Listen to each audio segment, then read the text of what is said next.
Hello, my dear friends. You're on the Military Summary channel, and today we will discuss the situation in Ukraine on the 4th of November. Today we don't have much updates, but let's start. And first, we're going to discuss with the LPR region, with the Kupyansk-Kremennaya front line, with this area. The same stories as we saw yesterday, the day before yesterday. The Ukrainians are attacking using the same roads, trying to develop their bridgehead between the rivers, between the between Zhiribets River and the Red River, trying to develop and to get as close as possible to the road that connects Svatova and Kremennaya. As you can see, according to the Western sources map, from day to day they update their map, and now they're showing that the Ukrainians that almost get this road. But if we take a look at the Russian sources map, we see that a totally different picture, that this road is totally under Russian control, and that there is just one area where the Ukrainians managed to get so close to this road. This is the area between Chernopopovka and Plashanka, this is the area, and or Krasnorechenskaya, this triangle. The Russians reported that the Ukrainians made another few attempts in this area, trying to penetrate the Russian defense order on the south, on Liman bridgehead and on Kupyansk bridgehead.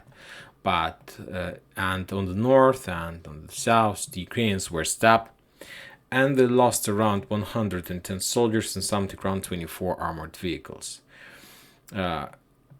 As you can see, today there are no changes, but yes, I believe that first we need to discuss this as well. There are not much changes on the front line, and if we're talking about the Russians, they are totally silent, not much updates from their side, just the updates from the Ministry of Defense. There are no updates about any type or any kind of counter-offensive operation along the front lines. And I believe that mainly this is because of the fact that today is the holiday in Russian Federation. Today is like a very big holiday, it's like National Unity Day. Nobody works, and I believe that the Russians just don't want to lose their people during this holiday. They want to give people opportunity to get rest a little bit and just to survive another day on the front lines, if we're talking about the soldiers. If we're moving to the south, as you can see, there are no changes as well, just the regular work when the Russians are trying to attack some depots, ammo depots or fuel depots along the front line. If we're talking about Bakhmut, there are no changes at all. Not changes, but I believe that it would be correct to say that there are no updates from this area. I believe that now this is the main area where the heavy clashes are, but nobody are winning, and nobody can confirm that they got success. So that's why for now we don't have any updates from this area. But the thing that the important thing that I understand, that the Russians were stopped.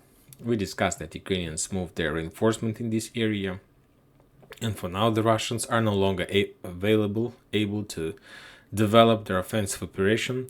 First, they need to reduce the Ukrainians, their reserves, but I believe it will take a lot of time. If we're talking about the south a little bit, as you can see, Gorlovka, this town is under fire, as Donetsk as well. No matter the holiday, the Ukrainians are attacking and shelling these towns without no mercy to civilians and so on.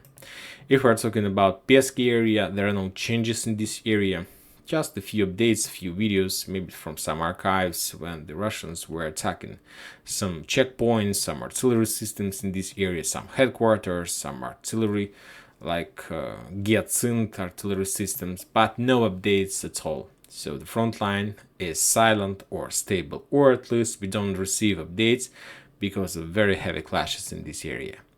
If we're moving to the south, as you can see, Vuhledar front line is silent as well. There is just one important update, not update, but the Russian source map has been updated. As you can see, now they shows that this red line, if you remember, during the previous updates of these versions of this map, this territory between Yegorovka and Pavlovka was under Ukrainian control, but for now the Russians has updated this map, and now they're showing that the territory in the south of Pavlovka between Yegorovka and Pavlovka is under 100% of Russian control. And if we're talking about Pavlovka itself, we see that this town is split in two parts.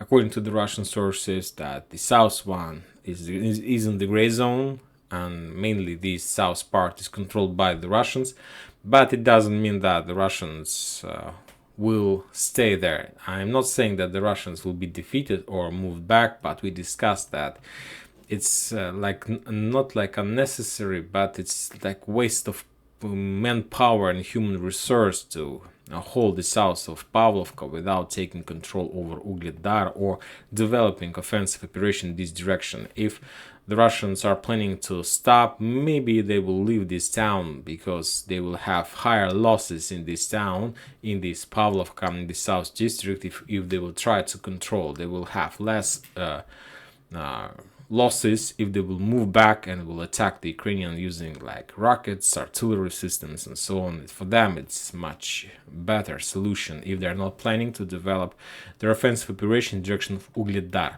If we're talking about Novomikhailivka, there are no changes and there are no updates about the Russians' positions on the south from this town. There were a few updates that the Russians managed to take control over the south, but for now we don't have any confirmation, no information about any clashes in this area, so I believe that for now it's like fog of war, so let's wait.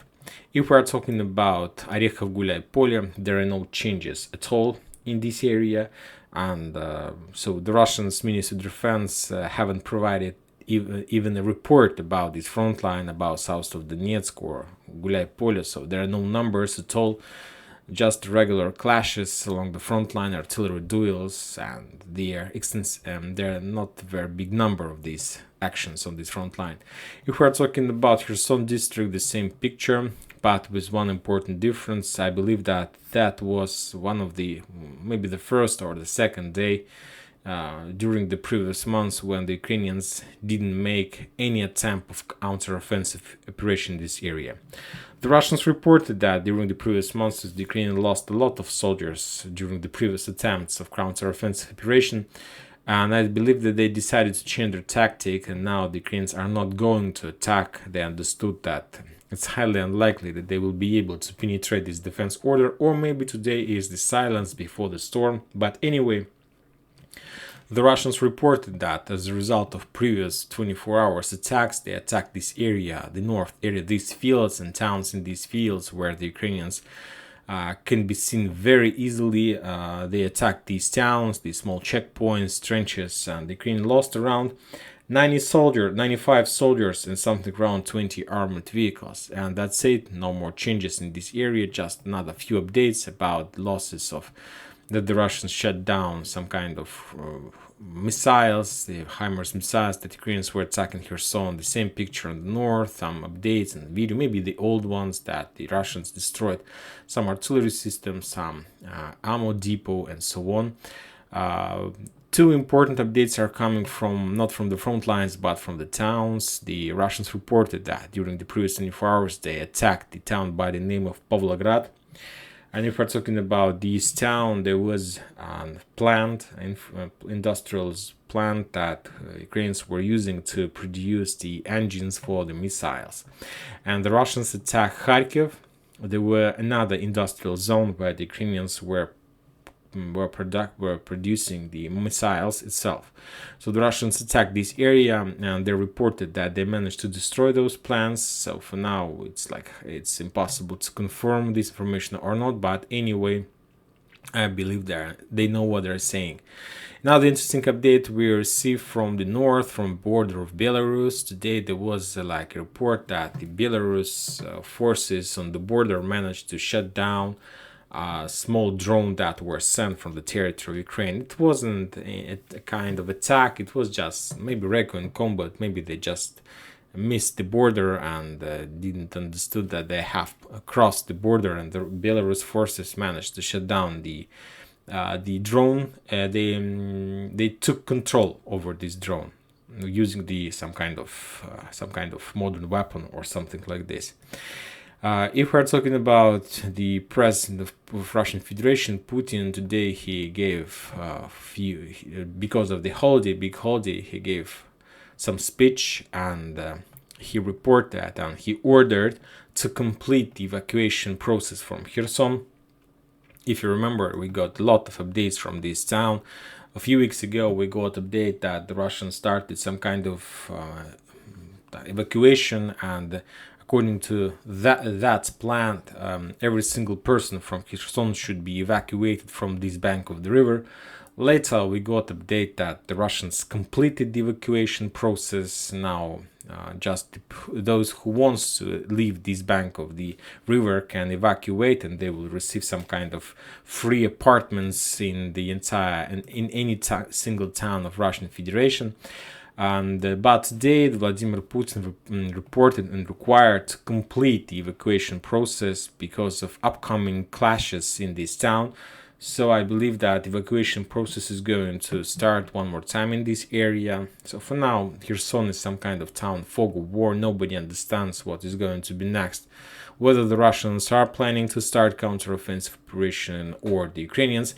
But if we're talking about New York Times today, these days they published some kind of very interesting article saying that both parties on these front lines are prepared for the final grand battle in this area.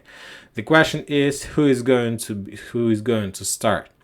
Of course, nobody wants to start because those, or if anybody wants to start, they want to be on the safe side and they want to have like successful operation. But for now, nobody starts and nobody knows what is going to be next.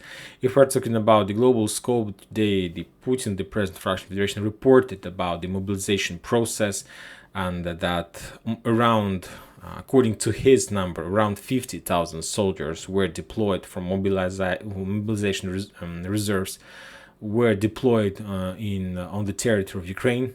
It's less than the Minister of Defense Shoigu reported, because according to his updates, around 90,000 soldiers were deployed on the territory of Ukraine. So as you can see, the Russians started their mobilization process in September, and now the 4th of November. It's something around months and a half past since the beginning of the mobilization process. As we understand, the soldiers are trained, and every single day they become more and more professional, more and more powerful. Furthermore, you need to understand that all those guys, during their previous years, they have already passed the military service, so these guys are familiar with the weapon, with the types of weapon, with the military duty and so on. So for now, they're just restoring their knowledge in these fields. And as you can see, the Russians are not in a hurry to deploy these forces. They want to train them, they want to prepare them. There was a very interesting update. Just, I believe that we need to discuss this as well, that the Russians, one of the plans that the Russians wants to implement during this maybe possible upcoming offensive operation in Ukraine, like the next phase, where the Russians are planning to use these mobilized reserves. The Russians are planning to attack, as we discussed, as I told you, not the area where we have the active front line. They will try to open at least the second front line. And my projection was, at least not projection, but there are a few possible places where the Russians are able to open another front line. We discussed that one of the places is the border between Belarus and Ukraine, but highly unlikely that the Russians will attack from this area. I believe that they will use this area, but just as like help road in case if, let's say, the Western countries are going to deploy some force in the Western Ukraine, then maybe the Russians will try to use this bridgehead to stop or something like this. So we discussed that. I told you that there are two places where the Russians are able to do something: is Chernigov district, Chernigov region, and Sumy region. And the Russian sources are saying that, and we discussed, if you remember, that the Russians are deploying a lot of forces in Belgorod district, in this area, right in front of Kharkiv. But it's highly unlikely that the Russians will try their luck one more time trying to attack Kharkiv. For now, I see that it's highly unlikely that the Russians are able to take control over this town. They need to go a little bit to the west from this area. So the possible ways how the Russians are planning to attack is in direction from Kurska Oblast, Belgorodska Oblast. Like this is the first road of their attack. Trying to attack to the south, trying to take Sumy region and to get as close as possible to the Dnieper River from the north.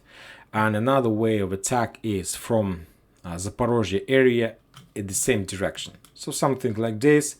Is it possible I can't tell exactly. We need to see the upcoming winter, how do the armies prepared for the winter period, and maybe during this winter period, during the fog period, when, as we discussed, there are a lot of fog areas in the winter, and maybe during this period of time, the Russians will try to do something like this, trying to cut and split and encircle the biggest Ukrainian army that located in Kharkiv, Kramatorsk, Liman.